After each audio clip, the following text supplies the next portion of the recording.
Welcome to the pre-calculus notes for Essential Skill F3, Applications of Sinusoidal Graphs. What we're going to do in this section is look at actual applications, real world or near real world, and perform an analysis, find a trig equation, and then draw conclusions. This is going to be a lot like notes F2, there's just going to be a story around it. So let's take a look at this example. Take a moment to read through this. See if you can pick out some of the important parts.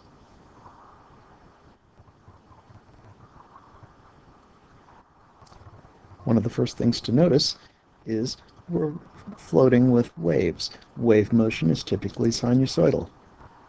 We're given the highest point and its lowest point, at least relatively speaking. That'll give us the height of the wave, and that can lead to the amplitude.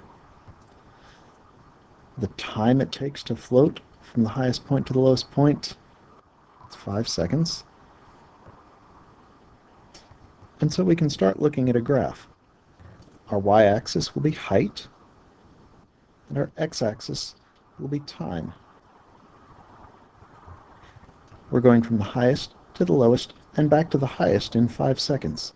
So we know that we're going to go from 0 to 5,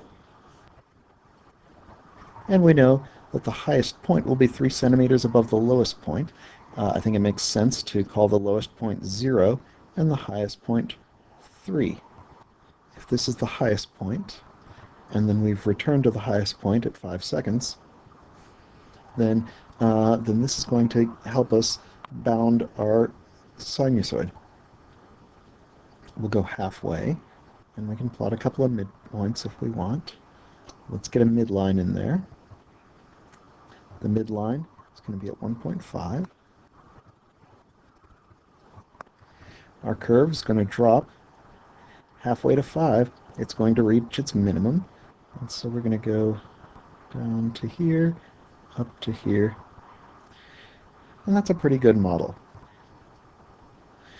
Once we have a reasonable graph, all we need to do is find the equation. This is where section F2 comes into play. So we'll get some parameters.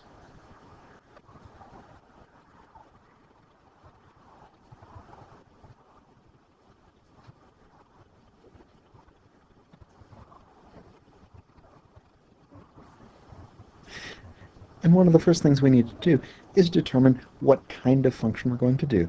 This is a pretty clear-cut cosine function, and it's going to be right side up. Our amplitude is going to be the distance from the midline to the top. And so that's 1.5. 3 minus 1.5 is 1.5. The period is going to be when the graph starts repeating itself. Well, that's going to be after 5 seconds. We can also measure peak to peak. That's 5. The phase shift, well, if we model this as a cosine, our first anchor point is right at 0, right at x equals 0, so there is no phase shift. That'll be convenient. And the midline is at y equals 1.5. Okay, now we'll convert these into A, B, C, and D. The only question we ask here is it positive or negative? Well, the cosine is right side up, and so that means A is going to be positive.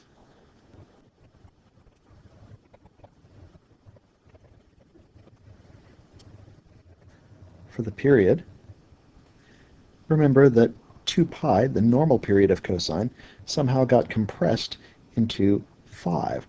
So 2 pi got compressed by this compression factor, and we wound up with 5.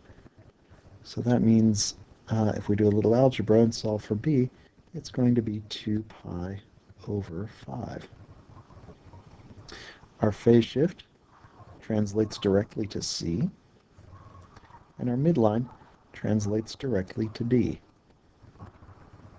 So now we have enough information for our graph. A cosine b x plus d. And we're done.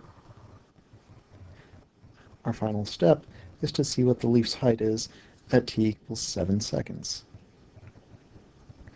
Well, this is our time. That's on our x-axis. And so that means we just plug in 7 for x.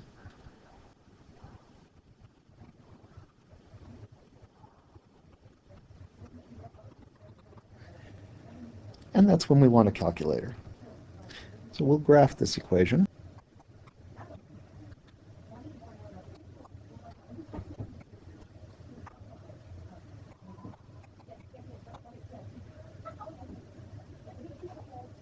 So here's our graph.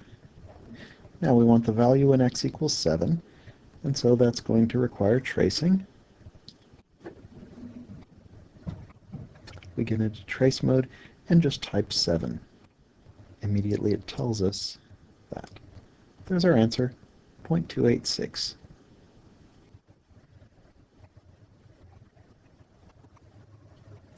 This is not an absolute height, this is just the height above its minimum.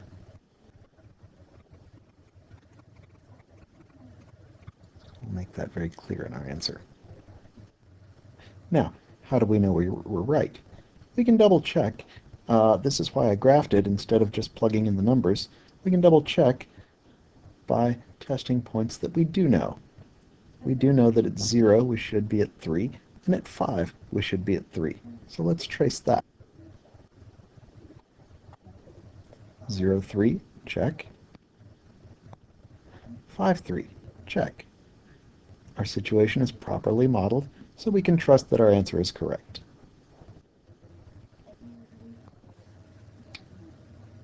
We're going to do the second problem in class. You can give it a try. It's probably a good exercise. But let me give you the answer so you can check yourself. Here's the equation. If you get the equation correctly, then you should be able to get all the rest of then you should have everything else right.